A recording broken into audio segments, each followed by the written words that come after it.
You've been pestering me, but lads, it's being dropped for you right now. The best controller settings post-patch in FIFA 22. Of course, we need to take into consideration that the competitive master switch glitch has been patched. Griezmann, 3 men around him, and somehow finds some space. Ronaldo, fantastic, opening the drive back. He's made himself the tiniest bit of space. Almost feels like a bit of a time. Didn't really go for it. Oh! It's a display there. It's absolutely ridiculous. The Elastico on the goal line. On the goal line, the finest. We talked about AUSSIEFIFA. He's not here to make up the numbers.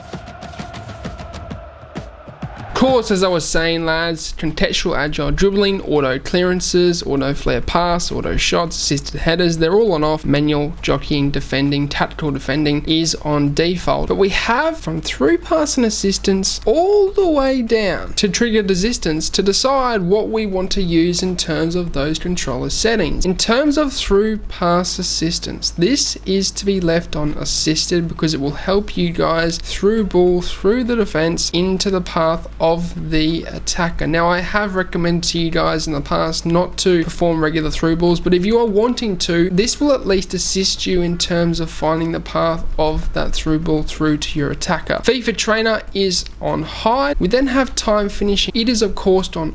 It allows you to enhance the shot's accuracy and power, lads, so it will give you a better chance of scoring that shot, so it is important that we leave this on. Nets player switch indicator is on. This is important because it allows us to see who we can select with the L1 selection technique, or who is going to be second man pressing the player when you are defending. So this is important to leave on. Pass block assistance is on, lads. This will allow AI defenders to intercept the ball, which of course you want. You don't want them letting the ball go through. Personally, I don't like AI defending, but this will assist you just that little bit, get the ball off your opponent. Auto switching is going to be set to manual, lads, because you do not want automatic switching off a defender into another defender, and I find this happens quite often when you are defending and you are running over to the ball which is being switched with the attacker, and then it automatically switches to a defender in the midfield, and you don't want that because you want to continue putting pressure on with the attacker. So it's important that we have this on manual. In terms of auto switching move assistance, that's going to be left on high. Clearance assistance is on directional because I want to be able to determine where I'm going to clear the ball. Don't want this on classic, lads. I want it on directional. Player lock is on, lads. This is a very important way of attacking. I've broken this down for you in a previous tutorial, but it's a very good way of scoring goals, so I'm going to leave this on,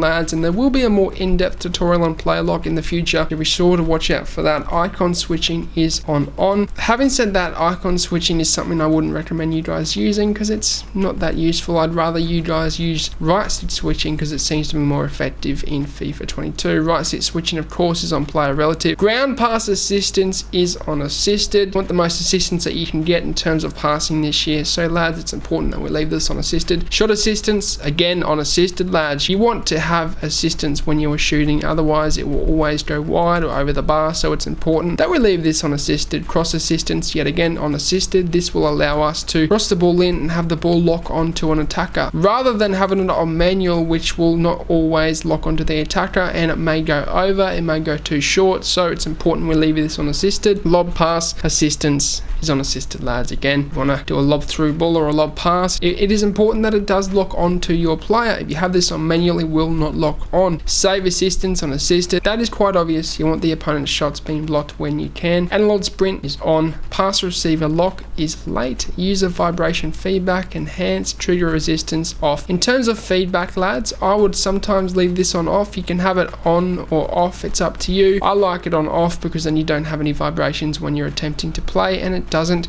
distract you from what you were doing. And again, trigger assistance is on off. Those are my controller settings for FIFA 22 post patch. Of course, the competitive master switch glitch has been patched. We need to jockey manually, so be sure to implement that into your game. I have done a complete jockeying tutorial for you guys, so go and check it out. It is on the channel. But as always, that will signal the end of the episode. I hope you enjoyed it. Be sure to like, subscribe, and check me out on Instagram and TikTok, as I am doing tutorials over there. I'm trying to help you out, guys, so go and check a follow and keep in touch with me over there. I'm also coaching one-on-one, so go and check that out in the description down below. We can work one-on-one with you, and lads, I can make you into better FIFA players. But as always, I hope you have a good day.